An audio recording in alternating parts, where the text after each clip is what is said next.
part 9 of rebuilding my LEGO collection since my house burnt down. Today we are looking at LEGO Ninjago Legacy Set 71866 Ninja Character Display. Okay, so it looks like there is only 5 bags, which is okay.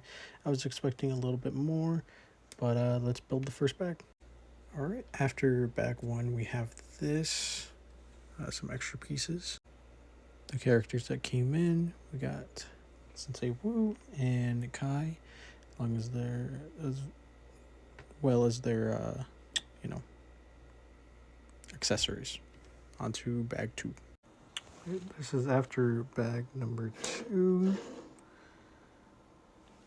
Minifigures for bag number 2. We got Jay and Nia. Accessories, swords, extra pieces.